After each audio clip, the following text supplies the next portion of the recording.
Welcome in, everyone. I'm SquishableMoon, your shooting star alien VTuber with a ranch addiction and fewer brain cells than your common garden snail. And welcome to my channel. So, I know I have not been posting regularly for a while, but that's because your girl finally got back on medication. Yay! I have been put on my regular anxiety and depression medication that I've been on for a long time. I haven't been taking it for a couple of years because, no insurance. And recently I've been given medication for schizophrenia, which is a new development and a new diagnosis I am seeking help for. I am going to be talking to a psychologist hopefully in the next couple of months and getting blood work back just to make sure I'm all good and that the diagnosis is the correct one. So far on my medication, I feel very good. I do feel a lot better being on it. Things seem a lot better for me. If you guys want me to make a full video on my mental health and my medication and doctor stuff, if you're interested, let me know in the comments and I am totally fine talking about it.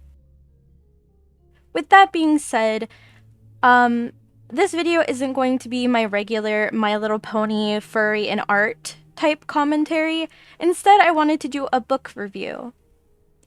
This video is going to be my first ever book review. I recently started getting into reading after not being able to get out of my bed for the last couple of weeks because of the medication I'm on. So one of the only things I could do was either scroll on TikTok or Facebook or Tumblr, or even pick up a book and start reading. Now, I do want to say I have never been into reading. Reading was very difficult for me growing up. I have pretty severe dyslexia and a really hard time with reading comprehension, and I have always struggled with reading in general. There are very few books that I would consider good books on the list of books that I have read, which isn't very many. I am very, very picky when it comes down to the book I read, to the point where it's the cover, the title, the first sentence, the first word, the font, the smell of the book. Everything that the book is could be the reason I don't read it, and I will refuse to read it if one of those things I don't like. I also have a very hard time focusing for long periods of time on words, making it very difficult for me to read a book because I get bored or I start skipping over paragraphs with my eyes. Basically, I just can't sit down and read a book because of one or more of my issues. With that being said, I was able to buy a couple of books while I was stuck in bed, and I was able to get a free month of Amazon Kindle Unlimited, which is really great, by the way. If you guys don't have Kindle Unlimited, I really recommend it. Not sponsored or anything like that. I just really personally liked Kindle Unlimited because you get to read a lot of books for a really low price. I think it's only like $8 or $9 a month, and you can read, I think, up to 20 books at a time. You're getting a lot more books for the money, so if you're gonna get books, I recommend giving the free trial a chance. I really like it. And coming from someone who doesn't normally read books, I think you will too. At first, I wasn't really sure what kind of books I wanted to start reading. I definitely knew that I wanted fantasy books. I love high fantasy. I love The Last Unicorn. I love the story about the Dark Crystal. I love dragons. I love princesses. I love knights. I love war and magic. I love all of that kind of thing. Secrets, magical societies, that kind of thing. Growing up, The Last Unicorn was my favorite movie and is now my favorite book. So anything along the lines of mythical fantasy type books are right up my alley. But suffice it to say, I was very nervous about buying a book and trying to read it because I felt like, this is gonna sound really stupid, but I felt like I was trying to be quirky or different, you know? Reading a book, I felt really stupid because it's like, oh, why am I proud of myself for doing something as simple as reading a book? But for someone like me who's always struggled and had really bad anxiety about reading, and especially reading aloud or public situations where maybe I might seem dumber than I am. It was a struggle trying to get a book, and I'm honestly really happy that I did. Today's review isn't going to be on the first book I read because that book is part of a series. I did actually buy all of those books, by the way. It is the Enthralled series. If you guys know what that is, I read that. But I'm gonna make that a different book review because it's a very long series. There's 3 books and a 4th book on the way, so I really want to wait until the 4th book is out before I do like a complete series review on those, because it was a really good book. If you haven't read it, it was very good. Today we're going to be doing it on a different book just because I really liked this book, and it was one book in a series, but there is another book coming out, but I feel like this book was the perfect book to do my review on. So if you haven't figured out already, this review is going to be on Whispers of the Deep by Emma Hamm. It is an amazing book. This book is roughly 381 pages long and around 40 chapters. This is a pretty good book. It's a pretty good size, I would say. It's not overly long, but not super short either. I don't have very much experience with reading books, but if I had to guess, this is a pretty middle ground book. Wasn't long, wasn't short, but I was almost a little disappointed because of where it ended, because I wanted the book to be longer. Not because it needed to be longer, but because I was so enthralled in the story that I was sad that it ended. So I do want to preface this before you get into the video. This is a monster romance book with some spicy scenes on it. The scale of spice for this one, I would give about a 4 or 5, and that's because I have read some pretty spicy things. You know, AO3 was a crazy time, Wattpad even crazier. This is a romance book. It does have spicy scenes in it. I would consider this 18 to 19 plus. If you're not into that, that's totally fine. Definitely recommend me a book in the comments that you might want me to read. It can be spicy, could be not spicy. Doesn't matter to me as long as it's fantasy. I will give it my best shot. So for those of you who do not want to wait until the end of the video to hear a rating, I'm going to give my rating now, so that way you don't have to watch the rest of the video and spoil what happens in the book. You can go grab it for yourself and then come back later to watch this. With that being said, I give this book a 9.8 out of 10. I cannot tell you how excited I was to read this book. I originally saw this book being advertised on TikTok by a book talk channel, and how this book takes place completely underwater. Something about me is I adore the ocean. I love the sea. I love the deepness of the ocean, the mystery of the sea. Everything about the ocean calls to me. I don't have that fear of deepness or of water. I've always felt kind of at home in the ocean. It's part of my childhood. Growing up, my birthday was October 29th, and every year for my birthday, my parents would take me to the ocean, and I absolutely love it. Even growing up, I wanted to be a marine biologist and study the sea animals and the sea life and the plants and bacteria and everything that the ocean had to offer. I wanted to see it all because I love it. Even the crazy deep sea animals, I absolutely love them with all my heart. And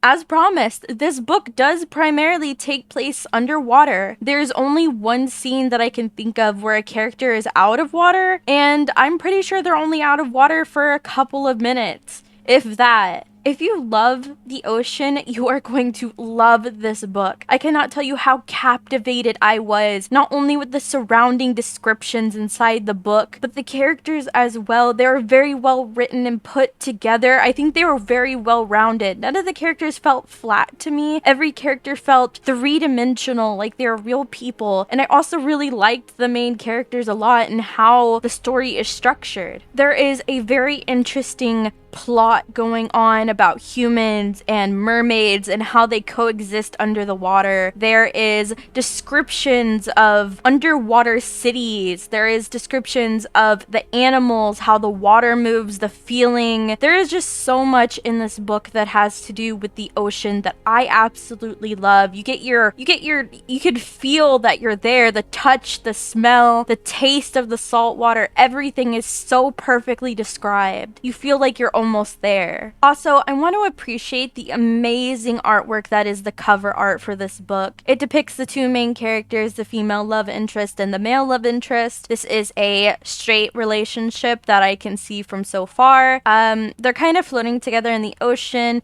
As soon as I saw this cover, I knew that I was gonna love this book. It is a unique cover, and also it's not AI. I know there's a lot of book authors out there going for AI because it's the easy option, but I try and stay away from any author that uses AI generated covers personally because I am an artist myself. I know that for some people, AI art is the easy option, but I really recommend making the art yourself, or even just buying an artist a commission and making a cover for yourself if you can, or even just going and getting stock images. Anything else would be better than AI generated art, but of course that is my opinion. You guys can do whatever you want, but I want you guys to know that I am highly against AI art or AI images depending on the situation. I know that AI can be helpful, AI can work, but it's not working the way it is. Without getting into that too much, Whispers of the Deep is a two-person POV book. We are going to get two perspectives during this book, switching every couple chapters or every other chapter. One is going to be about the female love interest and one is going to be about the male love interest. I really enjoy books when they do this because you get two perspectives on what's going on. I feel like this is a great way to get a lot of information into the book without over-explaining things. I personally also like it because if I don't like one of the POVs or one of the main characters,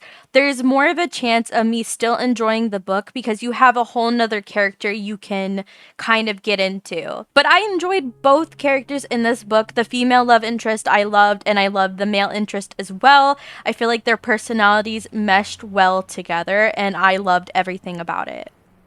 So, like I said, this book takes place underwater in underwater cities. There are a couple of cities that get talked about throughout the book, but you don't really get to see much of them. The next book that's coming out in the Whispers of the Deep series, I think, will take place at a different city, but I am unsure. The main character is called Mira. She is a red-haired woman in her 20s who works as an engineer in the underwater city called Beta. She is good at welding because she learned it from her father, who passed away due to drowning because of course they live super deep underwater. Mira comes off as a very strong and stubborn character. She gives off an air of confidence around her, like she really knows what she's doing and she's proud of what she's doing, at least from my point of view. To me, she seems very confident, strong, reliable, and interesting. I really enjoyed her character. She's probably one of my most favorite main characters I've read so far. Most of the stories I've read so far are gonna be monster romance stories like this one. There's a lot of room for different main characters and female leads, and I usually like them, but I thought her character was very well written and came off very realistic.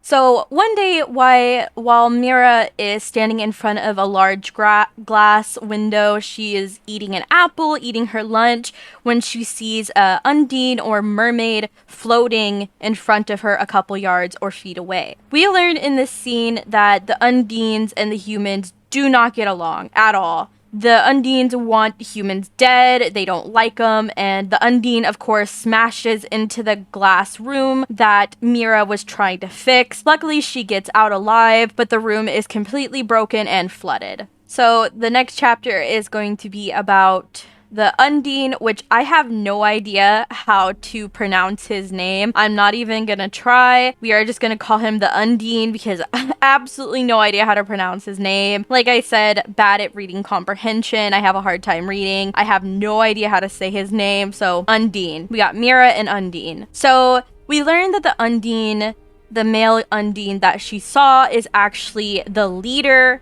or one of the leaders of the Undines. He is the one leading all of them, and they're actually trying to destroy the wind pipes that take air from the surface into all of the cities to keep them alive. They are trying to break them because they hate the humans. They think the humans are destroying the ocean, that they're evil, that they need to get rid of them. They don't like the metal because the metal seems to hurt them whenever they touch it. So they're in a war. The humans and the Undines are in this kind of war, and they are trying to take out the cities to get rid of them. Mira, on the other hand, is a very awesome engineer, and she's figured out how to make a water suit that can sustain them while in the depth, cold, and work. So she uses the water suit to test, and she goes out into the cold ocean to go check on something. This is when the Undine kidnaps her. The Undine kidnaps her and takes her to a cave. That's right, takes her to a cave and puts her in there and then leaves. So while Mira is in the cave, we get a nice timeline of her and the Undine becoming closer. Of course, there is a language barrier between them, so they can't understand each other. I am assuming that Mira is speaking English and the Undine is speaking some form of whale speak. It sounds like whales when he talks. After a while, Mira and the Undine start to get closer. They start to try and talk to each other, even though neither of them can understand them. The Undine eventually does bring her food and does also bring her one of the robots that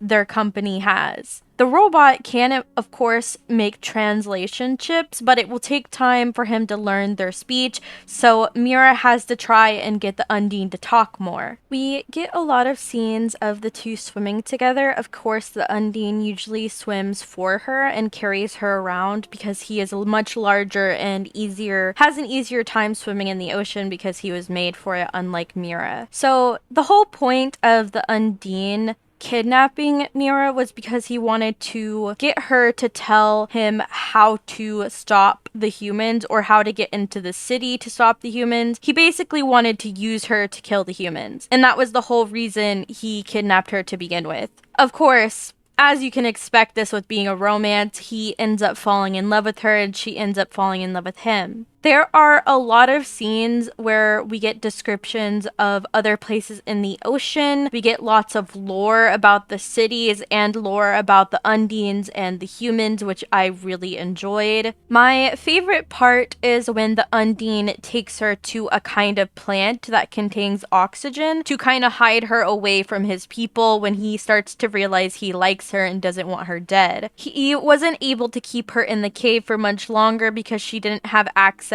to the vitamins the humans were taking to get the sunlight they needed. Living that far under the ocean, they didn't get the sunlight and therefore needed to take vitamins. And she didn't have any of that. And the only thing he was feeding her really was fish. And being stuck in a cave all day and night was incredibly boring, as you can probably imagine. While the two end up starting to like each other, which I really like, there's a very nice progression of them actually falling in love and starting to realize they like each other. It isn't just they see each other, they're enamored with each other, they fall in love, all that stuff like in the chapter that it happens. No, this is a whole entire book of progression. A lot of the romance scenes that you're gonna see are gonna be near the end, but I promise you that they are worth it. So during this time, the Undine's brothers end up wanting to get rid of the human because they think that the human has poisoned the Undine, the main Undine male, with her mind somehow or with her poison because he started to fall in love with her and he's acting different. He's trying to tell his people that maybe the humans aren't bad. Maybe we can work it out instead of having this giant war. Because he's come to find out that the humans, or at least Mira, had no idea that they were poisoning the ocean. They just wanted to live down there. We find out that the humans went underwater because of the super bad storms on the surface. Apparently volcanoes were erupting, there were tornadoes, the weather was so unlivable that they had and were forced to live underwater. By the way, a little break. In the background, I'm gonna be drawing myself as a mermaid. If I was a mermaid, I would want to be a clownfish because I feel like clownfish fit my personality. I feel like I am a very goofy, silly person. I like to mess around, which a lot of people think clownfish are silly because they're called clownfish. But clownfish can actually be very aggressive and will actually bite you if you get too close to their anemone. And I think I kin the clownfish. Okay, I love clownfish. Their babies are adorable. They're awesome fish. Definitely learn about clownfish. They're really cool. Anyway, drawing my character as a clownfish mermaid because I really like it. back to the book. So the Undines, the brother of our main Undine merman, go to kill Mira. Of course, let me go back for a second. Before they go to kill her, or while they're going to kill her, the main Undine takes her to a kind of separate area. It's an underwater pod almost that has glass all around the ceiling, but there's sunlight. It's closer to the surface. She can probably swim up to the surface from here. It's very close to an island. There's warmer water. She's not as cold, and she's finally able to get into this pod where it has fresh fruit, fresh vegetables. It's a lot better for her, and clothes where she can dry out, because obviously being in the ocean for a long time, your skin is going to start to blister and peel apart, and it's just not good for humans because we weren't meant for it.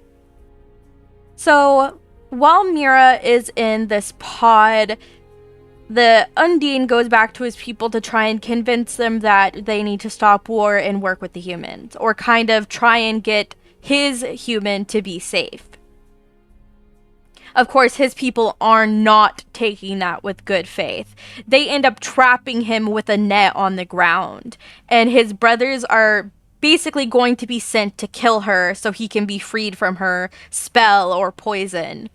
He picks which brother to go and kill her. And of course, at this time, the translation chip was able to be put on Mira and the Undine so they can understand each other. I forgot to mention that. They can't understand each other at this point because they both have the translation chip. And he sends one of his brothers. He picks which brother to go and kill Mira because he's hoping that if he picks a certain brother, he won't do it. This brother goes to see Mira and gets in there and is ready to kill her, but she is able to get a translation chip on him first. Instead of killing her, he takes her back to Beta, where she used to live. Of course, this is bad because they end up torturing Mira and dripping her blood into the ocean. The Undine pretends to be over Mira's spell and says, "Yeah, let's go kill the humans. I know how to get in."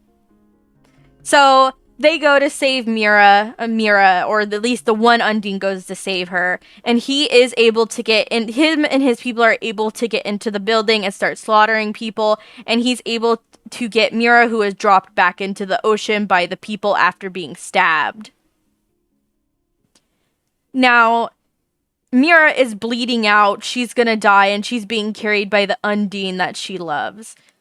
Unfortunately, he isn't able to take her to the place she needs, where the robot that made the translation chip, also has healing capabilities, and he needs to take her there, but he can't leave his people. So he hands her off to one of the females in the story being much larger than the males, takes her back to the dome that she was living in with all the fruit and vegetables and stuff.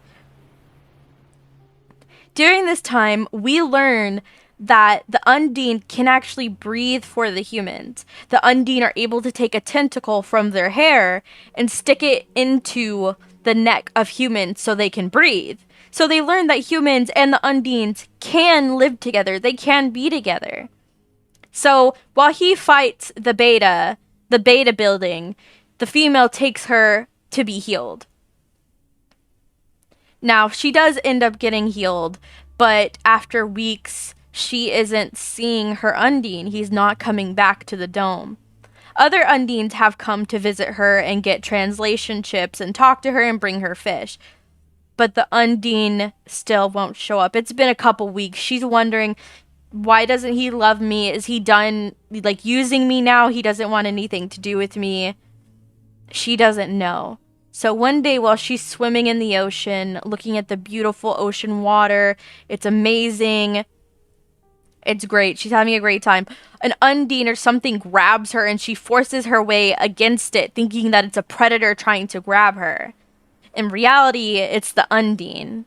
he's back. And of course, she's mad because he's been gone for who knows how long, so many weeks, and didn't even say he loved her and handed her off when she was being, dying, basically. She's upset because he didn't come to see her. It turns out he had to make sure everything was safe. He had to make sure that Mira was safe, that they weren't going to kill every single human. He had a lot of things to settle before he could come back to her. And he ends up giving her the tentacle, the cord from his hair so she can breathe underwater. This is also when we get our final, climactic, spicy scene of them underwater. I really liked it. It wasn't super long. It wasn't super short. It felt perfect for the story. It was the perfect climax. It was the best time they could have done it. And I absolutely loved it. The story ends off with them saying, maybe humans and the Undines can, in fact, work together.